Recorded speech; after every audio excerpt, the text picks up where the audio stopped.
growing up in Staten Island, New York, though, one of the dream jobs I ever thought that possibly I could ever have would be being the voice of the New York Yankees.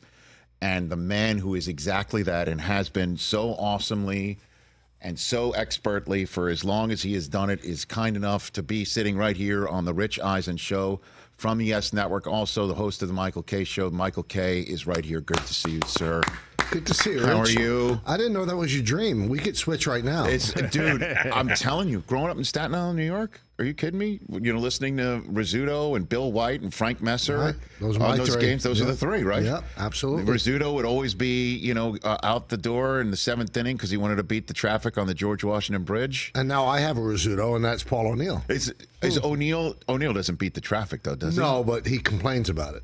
Does he really? Yeah, I mean, he's out. Once we say goodbye, he's out. Let me tell you a Paul O'Neill story real quick. I'm going to out somebody here, too. Uh-oh. You like this sort of stuff. So I think it was the 2000 World Series, the Subway Series. And O'Neill was on fire in that series. On fire in that series. And I was doing the post-game interviews for ESPN Radio. And ESPN TV had the pole position, though. Sometimes they'd give me two microphones, and I would hold two microphones, one for each. So, Charlie Steiner went right before me, okay? And O'Neill said, Charlie didn't hear it, though, unfortunately for Charlie. O'Neill said, I'll do it, but just don't talk about my stats. Don't do it. Don't ask me about my stats. And Charlie started the interview. Paul, you're 6 for your first 11 in this World Series. And Paul went like this, just like this whole, what are you doing? And then I had to go next. I had to go next after that. Remember the year you won the batting title? Yeah. So he was hitting 400 in June. Yeah. And, I was doing the radio then. Yes. Do pre and post. And I said, can I talk to me when I'm hitting 400, on June 20th? Yes. And he was hitting 400 on June 20th. So I did an interview. And he ended at 350. He still blames me. All these years later, it's because he did the interview. That's why. You guys are great together, man. My son and I, the whole family, we sit down, we watch as much Yankee baseball as we possibly can because I'm sitting in a New England household. Otherwise, I've got to have my one island. I've got my one preemptory. I put it on the Yankees. My son and I were going tonight to the game. We're psyched to go down to see this game tonight. And I love listening to you guys. When was the first game you called? Because I remember you were an ink-stained wretch first, right? Yeah. You were writing for the Daily News, were you? I wrote for the Post and then the News, and then from the News I got this gig. But the first year was 92. 92. And the first game was Yankees-Red Sox at Yankee Stadium. And I couldn't have been more nervous because my dream since I was 9 was to be the Yankee announcer. Right. And I'm sitting there with John Sterling, and he turns to me with about 15 seconds left before we go on the air. He goes, before you embark on this career, I've got 2 bits of advice for you. And I'm thinking, good, he's going to talk from the sternum, save your voice. He said, never ask me my age on the air. And sometimes I talk to myself, don't be alarmed. That's amazing. Those are his 2 bits of advice. Those were the 2 bits of advice. And I go, you're on the air. And that was the beginning of my broadcasting career. Don't ask me my age on the air. And you know what? They served me well because he would occasionally, have conversations with himself. Michael. Yeah. It'll be a 2-1. 92 was the first. So you didn't do both? You never were still writing and then did the radio? I or did it overlap? the pre and post game for MSG. Okay. When I wrote. So you were writing for the late 80s, mid 80s? I was in that if you saw the documentary, I was in the 1990 Yankees? Yeah, I covered that right in the middle of it. Why the hell do they do a documentary in the 90 Yankees? Is that the worst Yankee team of all time? Is that you why? just answered the question. Wow. Yeah, well, they built it around, Mel Hall, brought cougars, and not older women. The He animal? brought Okay, great. cougars Just wanted to into the double Yankee check. clubhouse. Confirm. He brought actual cougars, animals, yes. into the clubhouse. Uh-huh. And that's just part of the story, but pretty amazing stuff.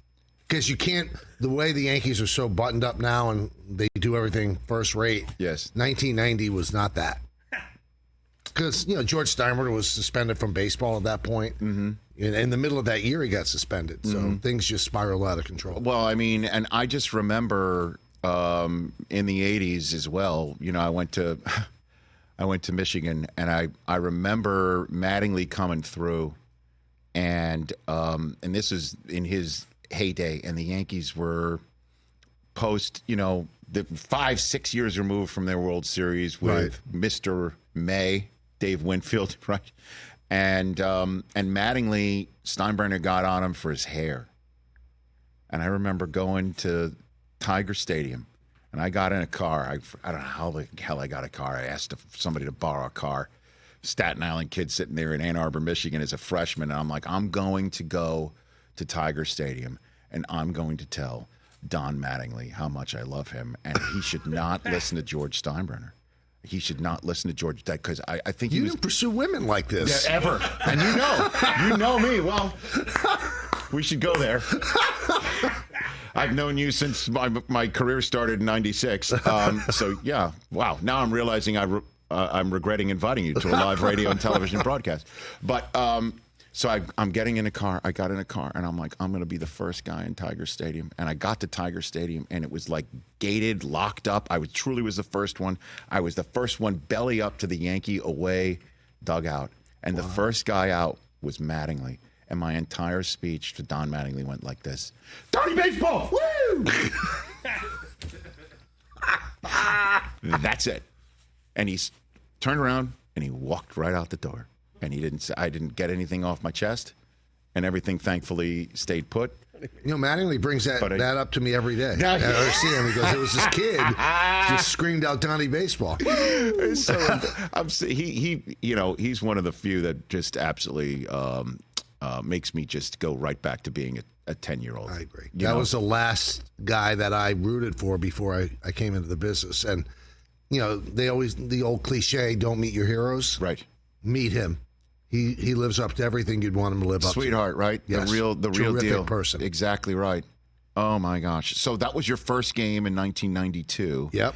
And then, so what would you say was the biggest change, that the sea change? Was it Jeter? Was it George being suspended so Gene Michael could do his work with Bob Watson and stop sending people to Seattle? By the time I think the sea change was that Gene Michael. I think George Steinbrenner was smart to give it to Gene, because Gene was selfless. He was going to do things that are only good for the Yankees, not good for him. Right.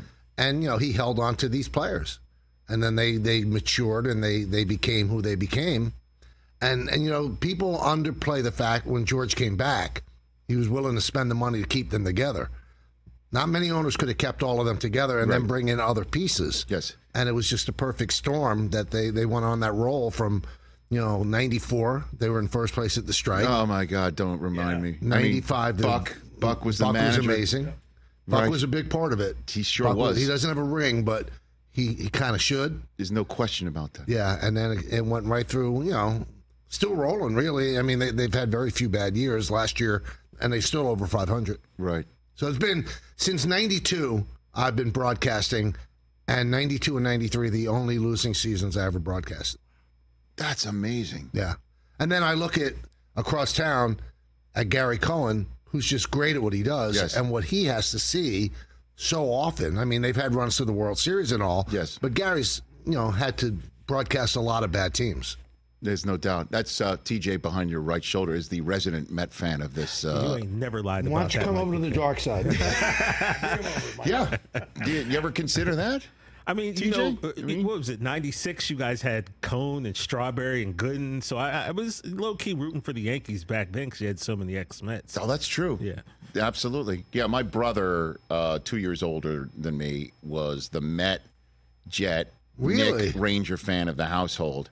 And I, like a younger brother would, I followed him into this sports world. But when Catfish Hunter arrived in 1976, I realized that I needed to jump off the Met train, and then Reggie showed up, and I've been a Yankee fan ever since. Wasn't there an opportunity for you to jump off the jet train too? Oh, every year. And still, No, I just jump in front of the train now. Nice. That's what I do. Sweet. It's never too late. You know, man, when I first started at ESPN and the Yankees were going to the World Series, I think that's how we first connected. I think that's where, when I started showing up at Yankee Stadium for ESPN Radio, and that's how we first connected. You were so cool and so kind. You invited me to your famed Christmas parties. Yes. Dude, this man had some of the greatest Christmas parties. The Michael K. Christmas party. What did you have, like 250 people in this small? Come on, it was spot? 300. I lived in a townhouse, and I would have this Christmas party every year, and it was from people from the business and actually, Gene Michael. I mean, people showed up. Yeah, and it was a blast. I just remember being at the first one. I'm like, what the hell is Danny Aiello doing here? And he was my uncle. He's your uncle, right? Yeah, there was a cross-section of people, that's for sure. Wait a minute. South famous? This is pre, wife and kids, Michael K., since we're talking about... Yeah, somebody actually brought it up last night at the ballpark. It used to be a great party. How come you don't have it anymore? I said, it's called marriage. What's the purpose of having it now?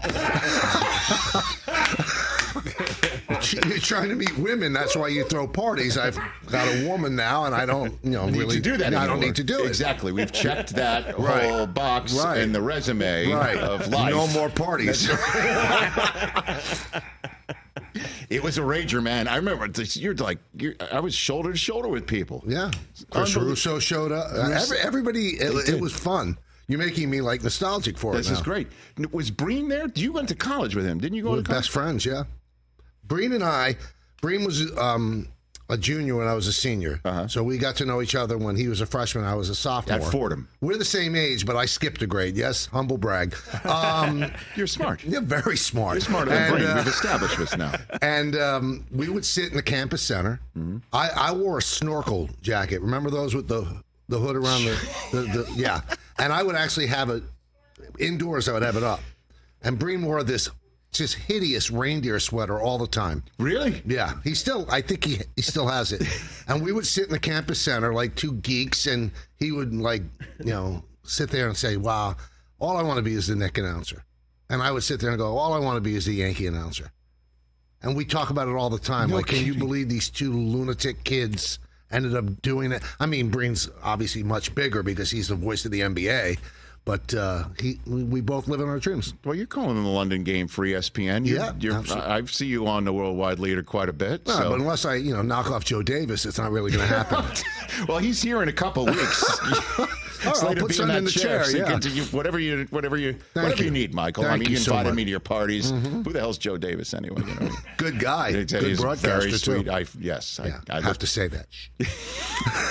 No, he's terrific. He really is. So you and Breen would really say that? Yeah. True story. We would. And to this day, he's probably my closest friend in the world. He just won the Emmy Award, too. And oh, my God. Yeah. That is so cool. Yeah. Voice of the Knicks, voice of the Yankees, and you actually went ahead and spoke it into existence. Yeah. He's a terrific guy, too. The one thing that's great about Mike, and you've been in this business a long time, there are people that are really good at what they do, and they're really awful human beings. But they keep that hidden. Mike, as great as he is on the air, might be a better person off the air. I don't think there's anybody in the business that you could talk to that has a bad word to say about Mike Breen. Including the reindeer sweater is what you're saying? Well, I mean that's sartorially not great, but... understood. He's graduated. Yeah. That is awesome. Michael K. here on the Rich Eisen Show. All right, so while we're going down the memory lane a little bit here, where did Sia come from? Where did that... I was dating a young lady at the time. Yes. I like the way this is starting. She lived in Suffern, New York. Yeah. And so I would, we'd go out on a date, and I would drive her home. She'd open the door, and she'd jump out and go, "See ya, wouldn't want to be ya." What? That's it? Which is, a line from New Jack City, where they threw the guy off the bridge. Yeah. And so shortly after we're dating, I ended up getting the job. And I said, I got to have a home run call. And I kept hearing this girl's voice, see ya, wouldn't want to be ya. I said, wouldn't want to be ya doesn't work. Right. So I just narrowed it down to see ya. And that's it. So Wesley Snipes got you your home run call. Through some young lass from Suffern, New York. Right. She'll occasionally get in touch and go, should I get some money for this? I said, no, I don't get any money for it. That's amazing. Oh, that is fantastic because it's a great home run call. Thank you. Although, I think teams on the business and the wrong end of that, the fans are probably like, that's a little bit harsh to say see ya. It flies over their Yankee head. fans get upset because I say see ya for the other team too. Why should you celebrate the other home run? I'm not celebrating. It's just a home run. Well, that's the thing, too, about your broadcast is that you talk about what's what about the team. And you can be, I'm sure you, that, by the way, that laugh is of somebody who might hear it from, say, somebody in management about that whole concept of, talking about something they don't want talked about. I'll tell you what. Do it. I think it's the only way to do it in New York. It's the only way it would be accepted. First of all, you got radio and TV columnists there. Yeah. And if you're not right down the line, you call the home. I mean, my nickname on my radio show with fans is Yankee Boy because I'll just explain why the Yankees are doing things. Not like advocating for it, but explaining because I know some things that they might not know. Right. So they think that I'm defending everything that they do. I get that as NFL boy. Yeah. Well, I actually had shirts made, Yankee Boy. Do you really? Yeah. Look, my face, and it says Yankee With Boy. With the TMKS logo on it or something? No, like just that? private enterprise. I have 5 of them. I'll send you one. Would you wear it on the air? I would indeed. Because I'm technically, I'll give it to one of my son would wear a Yankee Boy shirt. There you go. Are you kidding me? There you go. Yeah, if you've got it in a size medium, he can wear it tonight. They're all XLs. I don't carry all of the shirts with me on the road. Well, I happen to have one right here. Yeah. Okay, very good. Who's the most clutch player you've seen? Michael K. Boy. I've got a guess. Give me your guess, and I'll think along. And it's not the one that you would maybe think. A-Rod. No, stop it. This guy. No. A-Rod in 09. Sorry. Bernie Williams. That wouldn't be him. No. No, but he was pretty clutch. I mean. No, Matsui was so clutch. Matsui. You know Was who was a good really one. clutch too? Who? Brocious. Yeah. Brocious hitting that home run in San Diego. Brocious was pretty clutch. Where you just were last night or 2 nights ago. Brocious. Really? He's the most clutch player? I can't. Jeter, I'm sure people would think it would be Jeter. The most clutch is Mariano. Oh, my gosh. Yeah. I mean, I remember, and I say this again to my kid, who I'm sitting here watching Yankee games. We watched, again, Clay Holmes last night blew a save, which is somewhat uncharacteristic for him this year. I told him, because he doesn't remember Mariano, like him coming out of the pen, game over, literally 99% of the time. Well, it it's strange because an entire fan base has Mariano derangement syndrome. Clay Holmes is really good. He's one of the best closers in baseball. He's going to blow a game every now and then.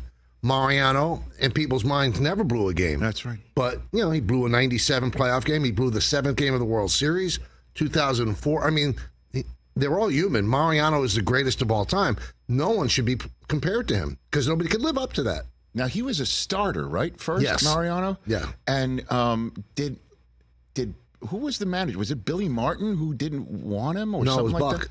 It's Buck. Yeah, because Buck and the Yankees didn't know what they had because they kept David Cone in Game 5 in 1995 Right. and pitched to Doug Strange, and David Cone's arm was hanging off. It was 142 pitches. Right. And he walked him. Then out of just sheer necessity, they had to bring in this kid, Mariano, who just blew them away the rest of the time. If they had brought him in earlier, Right. there might not have been a Joe Torre. Buck might have gone to the World Series. I mean, so many things like the butterfly effect, but they just didn't know what they had yet. Unreal.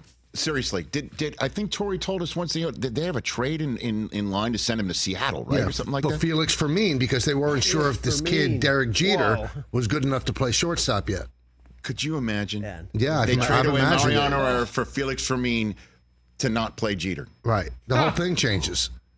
The whole thing changed. You think? Yeah. Yeah, the whole thing Hey, changes. look, Yeah. Felix Fermin has a career WAR of 1.8, guys. Come on now. So he's good. Show some respect. Yeah. He wasn't a bad player, but he obviously wasn't Derek Jeter. No. Understood, for sure. You were at the mic for Mr. November as well, right?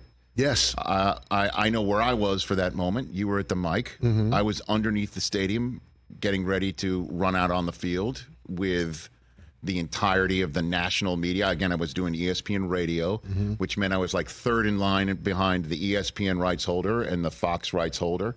So you were getting the Yankee bat boy. Well, I was basically right there. Honestly, I remember I was in this tunnel, and to my left, this is the old Yankee Stadium, there was this small room that looked like, Babe Ruth probably had a beer inside at one point in time. There's a small TV that we couldn't see what was on it. And we had to change locations each half inning because there was only one entrance to the field, as you know, right? And it would be through the dugout of the winning team because the losing team needed to use that egress to get back to their locker room. So with each half inning, we were running from one side of the stadium to the other, and it looked like the Benny Hill show, right? Where we were all running with cameras and lights and EMT technicians and running from one thing to another. And I just remember hearing go, go, go, a rumble above me. I'm getting goosebumps talking about it. They said Jeter just hit a home run. And I get out there finally, there's people behind me pushing me out onto the field. And I remember getting out there and looking up the stadium that I grew up in. At the very top, people are just throwing things and jumping up and down as Jeter's rounding third. I'll never forget it. Now, please tell me your perspective of that moment. Well, I actually have a story about being in the bowels of a stadium and not knowing what's going on. Okay. I was covering for the New York Post the 1986 World Series. So we're underneath Shea Stadium. Oh, boy. And there's no TV. And we're waiting outside the Red Sox clubhouse to go in for the celebration. And we just feel the stadium shaking and shaking, and we have no idea what's going on. Then, in an instant, we see three men carrying Mrs. Yawkey out horizontally to the ground. The owner of the Red Sox, who was there to receive the trophy. Well, there was not any trophy that day. So my job for the Post was to get sidebars on the Red Sox side. What do you mean she's being carried out? Like she was carried out like she was very old, and they literally carried her out of the. So we're watching the owner of the Red Sox being carried out, and then the Red Sox are trudging in, and we just know that they lost. We have no idea how they lost, and now we have to go and ask questions. Oh my God! So we're standing there. No frame of reference. What happened to Bob Stanley? Calvin Sherrod? Well, we had no idea. You didn't go up to Buckner, did you? We talked to Buckner eventually, yeah. And we talk about flying blind. You're in a plane and they've shut the radar off and go land the plane. Oh my God. I've never heard that story. Yeah. And the Mr. November angle. Yes. That's Mike Breen is famous for double bangs. He's only had 5 of them. Yes. That was my only triple see ya. Is that right? Yeah. Because I'm so clever. The only thing I could scream was "See ya, see ya, see ya, Mr." He is Mr. November. Because it was like 12:01 or something like that. Yeah, right? I looked up at the clock and I said, "Oh, it's November." This is in my head. Yes. As if he gets a home run, I'll say Mr. November. And then there was a guy in the stands, as I said, who held up a sign that said Mr. November. How the hell did that happen? I don't know. Somebody brings their own arts and crafts set up to Yankee Stadium. Maybe people just assumed that it was going to happen. It was going to be November, but who knew it would be an extra inning game? What a game that was. Who did you interview then? I didn't get Jeter. I don't recall who I interviewed. I don't remember that. I wish I did. I'm sure it's archived somewhere, but Right. I didn't. I definitely didn't get Jeter. I would have remembered that. Well, you were third in line. I was third in line. Hey, man, that's the way it works. Rights holders get first crack, and then so on and so probably forth. got young Kim. I could definitely didn't get him. Well, the Yankees got him again the next night. Yeah, those 2 nights were just amazing. That's the only time I hit John Sterling. What do you mean? The second night that Who was it? Tino who hit it, or the second Tino night hit was it. Tino or Brocious? Well, the first night was Tino, and All the right, next so night wasn't Posada? Was it? I think it was Brocious. Brocious. Okay. Right, so he hits, and like we never cheered in the booth or anything like that, but just the sheer like unlikeliness of it all happening. Right. If you listen to John's call, he stands up and goes, "It is right." Yeah. And we see it's going out, and we see, wow, this is all happening again, and I just start punching him in the ribs. And you'll hear him go, because he doesn't skip a beat, but like he's getting hit. That wasn't one of his rules of engagement back in '92. He said, "Don't ask me my age. Don't punch me in the ribs. And don't be alarmed. I sometimes talk to myself.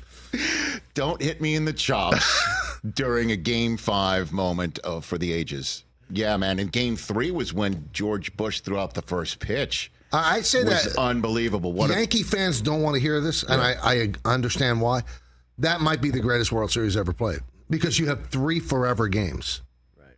And then, as you mentioned, when I found out, right before the game that there were snipers in the buildings across from Yankee Stadium. I saw them get into position. Right, and then we find out later that the president is from the neck to the ankles in Kevlar. Yeah. And for him to throw that pitch, I think is still one of the most amazing things of all time. A dart. Yeah.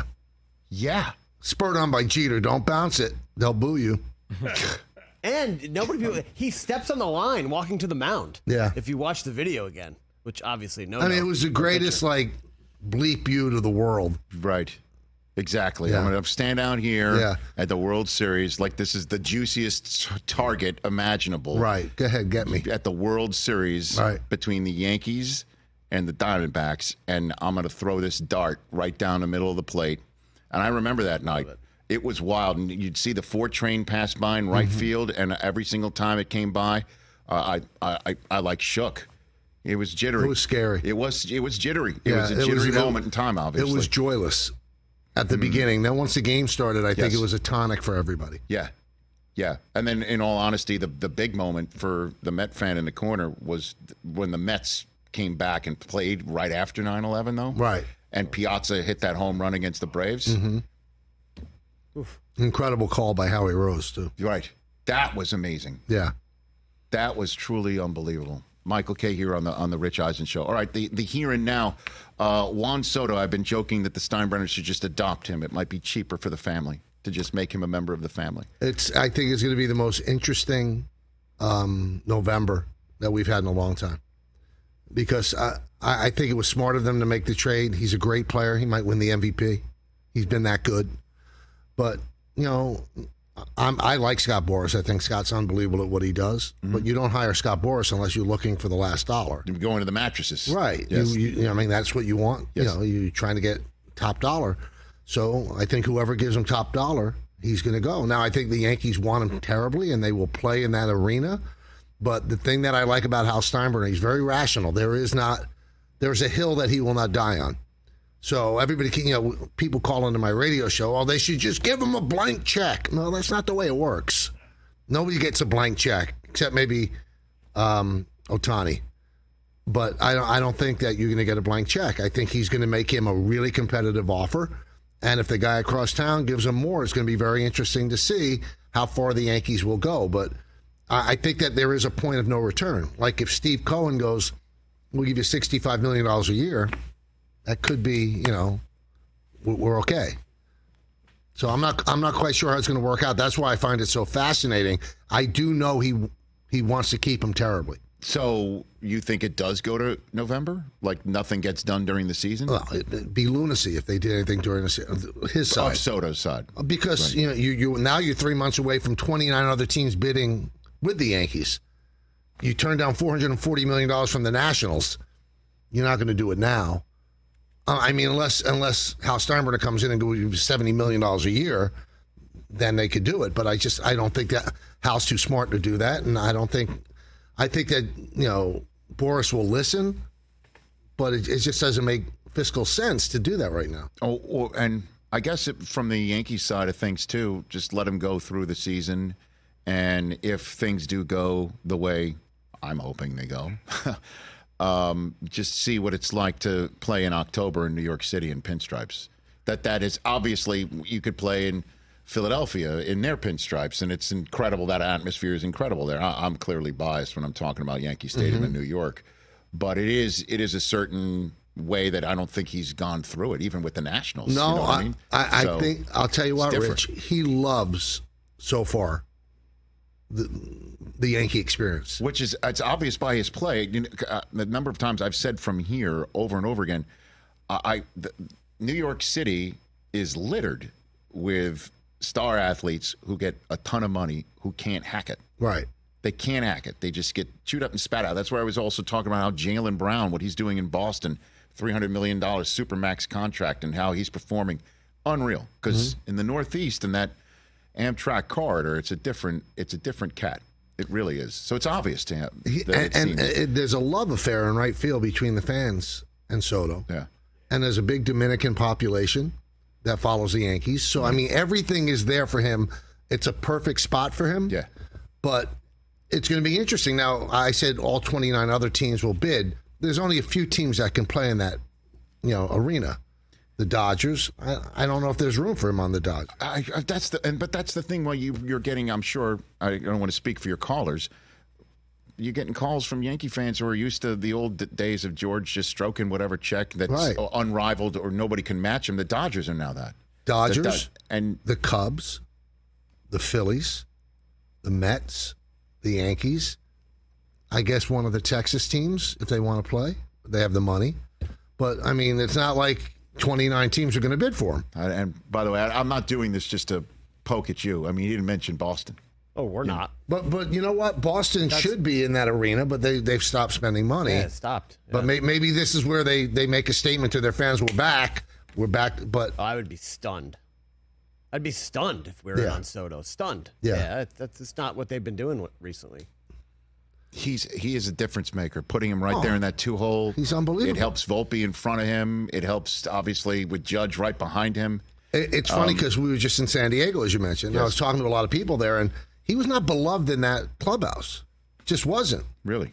And he's beloved in that club. I mean, maybe it's the Judge influence, Right. Because Judge really is the captain, and he sets the tone for the whole room, and he's very inclusive. Mm-hmm. And I think he's one of the guys. He loves being there. They love him there. There's none of that friction. So when I hear that, when I was in San Diego, this guy, Really? he's not that guy. He plays hard. He runs hard. Yeah. He seems like he's having a blast, and he's having an MVP season. It's going to be amazing. So the highest salary right now in baseball is $46 million in present day value. That's Ohtani. Mm-hmm. I think he'll blow by that. He's going to. Starts with a 5 or a 6? I would say 5. Okay. Yeah. And the best team, though, that you've seen in front of you, is it the Yankees? I mean, or is it the Orioles? The Orioles took care of the Yankees when you Orioles saw them. won 3 out of 4. I still think the Yankees are better because of their bullpen. I think the Orioles, if they're smart, they have such a great farm system, they've got to go out and get a closer. I don't know if it's Kimbrel. So if they get a closer, then they're right there. But in the American League, it's the Yankees and the Orioles, and I'm shocked at what the Guardians are doing. Great job by Stephen Vogt. Yeah. Yankees handled the Astros 6 out of 7 games they won. You haven't seen the Dodgers yet. Have not seen. We'll see them next Coming. week. Right. That they're coming to Yankee Stadium. I hate this new schedule, though. I think it's ridiculous that the Red Sox and the Yankees haven't played yet. It's crazy. And then they only play 13 times. Is it that many still? I just think 2 home, 2 road series. I just think I don't like the new schedule. I just think I don't like it at all. fewer rivalry games is not the way to go about it. I just don't. I don't dig it. We don't need to play everybody. Yeah, I mean, they should take a look at the NFL. They don't play everybody. That's right. And you know what? I think it's doing okay. I mean, you know better than I am. Well, I'm NFL boy. And I'm Yankee boy. Yeah, Yankee boy is here. Yeah. Can I get you for a few more minutes here? Whatever you want. I've already made the trip. Only for Rich would I go an hour and a half in the car. Only for Rich. And get up as early as you did to do it. That's not usual. Yeah. What I do at home is I get up at like 7:30, get the kids ready for school. Yep. And then I go back to bed. My wife just gets furious because I can go back to sleep. Once she's up, she can't. Yeah, like that most human beings. No, I can give you another 5 easy. 5? I can do 5 hours easy. That's impressive. Kids get on the bus at 8:30. I usually roll out of bed at like 12:30. And Jody goes, "What are you doing?"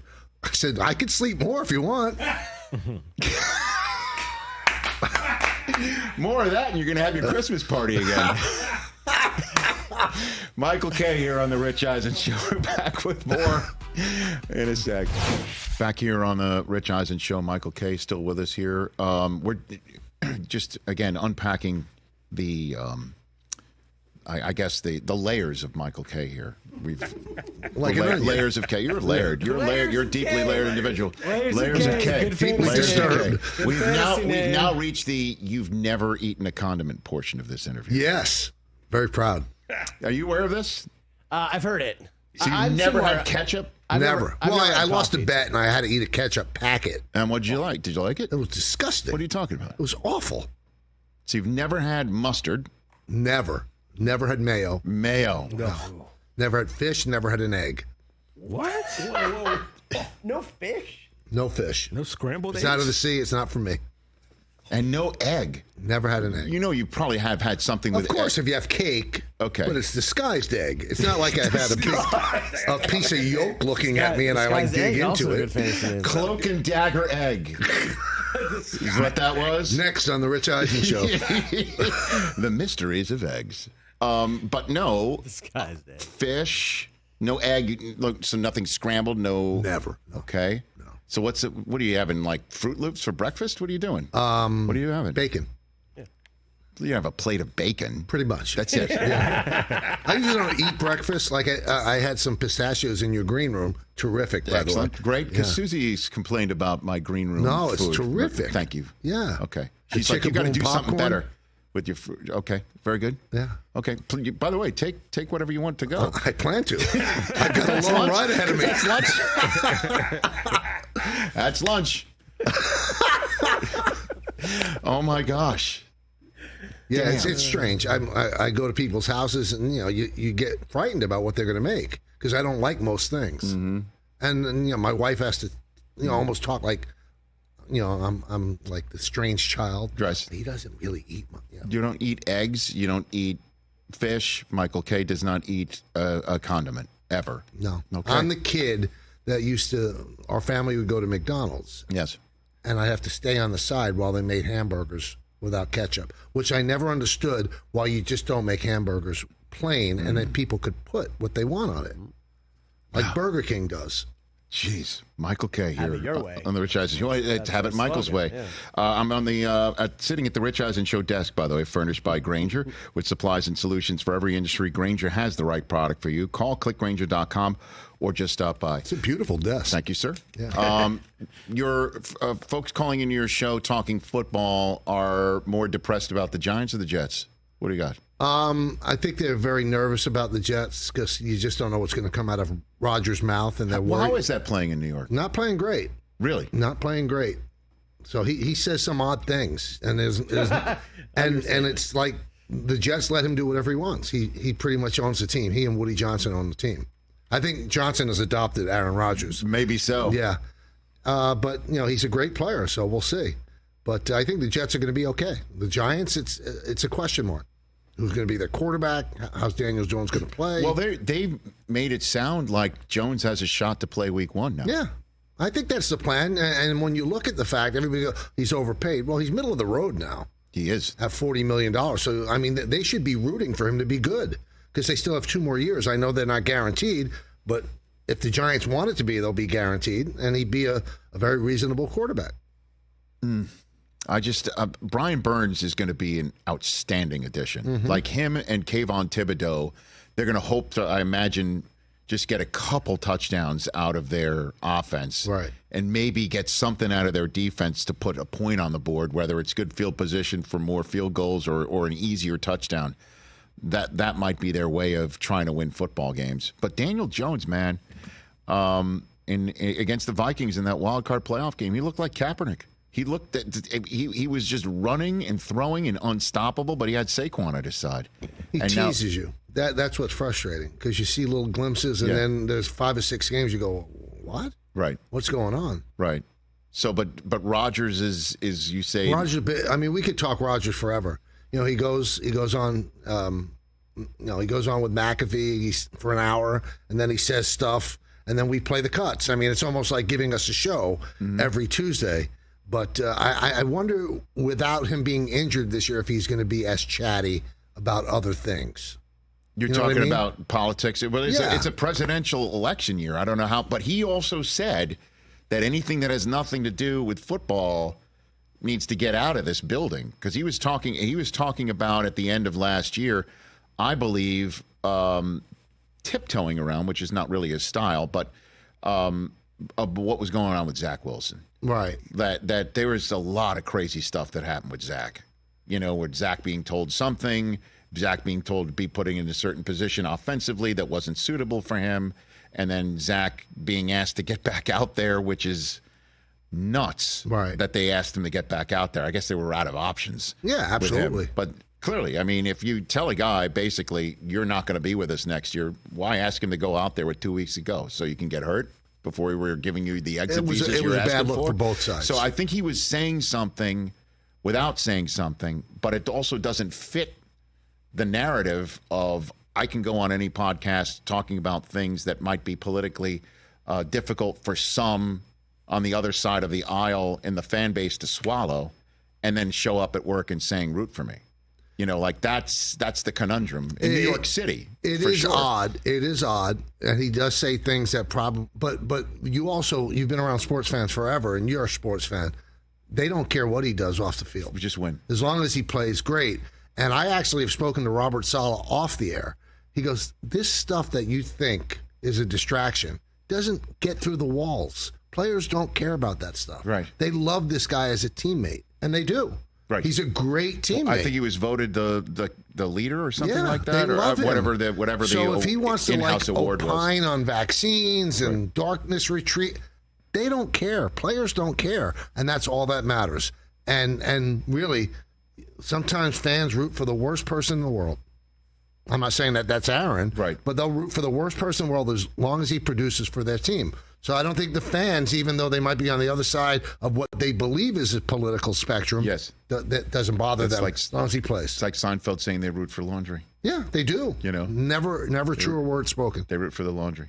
You got a good Larry David story from the times you interviewed? Center Stage, right? And you also, speaking of politics, we don't need to get into what he said, but there's an exchange that he had with you. That was at the Y, yeah. That from the 92nd Street Y, Yeah. right? Where that's gone viral. I see that every now and then. I have a great Larry story. Okay. You ready? Yeah. So we did Center Stage, my interview show on Yes. Yes. And then he called me up like maybe 8 months later. He said, I promised to do a thing at my daughter's college in Boston. Would you come and interview me? I don't like to just talk alone. Mm-hmm. Just do Center Stage with me. Mm-hmm. I said, sure, I did that. And then he asked me to do the 92nd Street Y, the premiere, and I did that. And it was wonderful. I had a wonderful time. Just to be able to like interact with him is terrific, as you know. Mm-hmm. So then I had the book Center Stage. And I texted him. I said, would you be willing to write the forward to it? And he wrote back, goes, no, I don't think so. And I wrote back, I said, what? He goes, nah, don't like to do those things. I said, Larry, I mean, I need 500 words. It should take 5 minutes. He goes, no, I'm good. And it was so Larry David. And so like there was this whole exchange. I'm not even doing it justice, this whole exchange. And my wife, Jody, said, just make that the forward. Mm-hmm. The whole exchange. Yeah. And I said, well, that's not fair to him. So, but just the way he said it, I don't think so. Yeah, that's right. No. Well, you traveled to Boston. You drove there for 4 hours. Mm-hmm. You ran out of your radio show to do the 90. No, I'm good. Wow. Didn't expect that one. Wow. And you know what? Okay. And I love him. Okay. Because he's living up to what he is. That's right. Yeah. He doesn't do forwards. He doesn't do forward. Well, I hate to tell you who's doing the forward of my next book. No, I'm just kidding. Dude. Bob Costas did the forward, though. He was great. I was going to have two forwards a great book. with Bob Costas and Larry. You came on to promote this. Yeah. So it's great to see you, sir. Good to see you. Thank you for schlepping all the way up here from Southern California. So deep if I Southern have California. the party, would you fly Yes. back to the house? Sure. I'm in. Would you? But you're not really going to do it, are you? It could, just it's not want the going to be. commitment? It's not going to be the level of debauchery it used to be. And what's the point? I think Susie came to a couple of your parties as well. Yeah. So she knows. I'm just happy that people still remember it. Are you kidding me? Yeah. It was an event, Michael. You want to know the last one? Like we used to have like different deliveries of food. Yes, sir. And the second delivery was all finger food and wings and stuff like that. That was in the basement. From Blondie's? Yes. Yeah. And I got up the next morning after the party's over. Mm-hmm.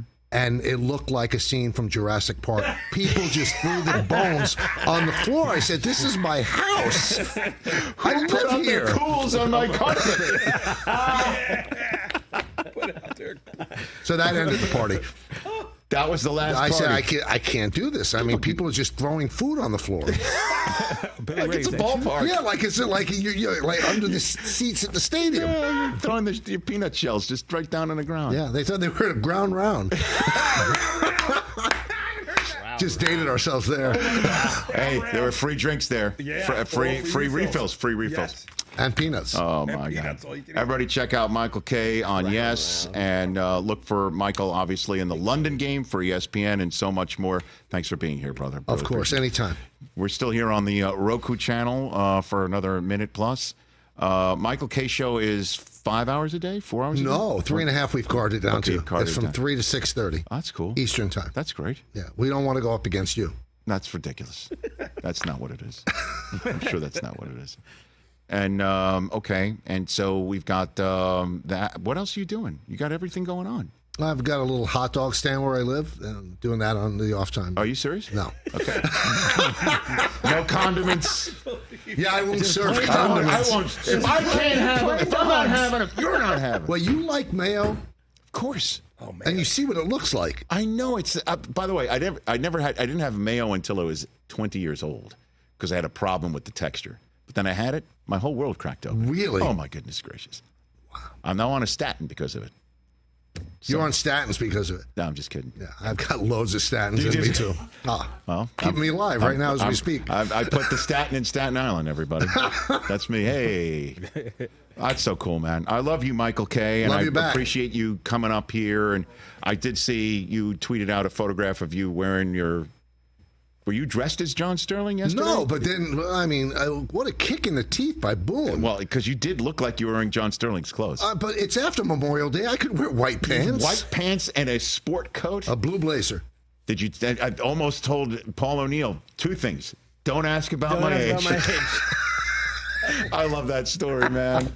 Michael K. here on the Rich Eisen Show. Look at that picture. Look at those baby faces. Well, those were babies then. Catch the Rich Eisen Show every single day on the Roku channel, 12 to 3 Eastern, for free.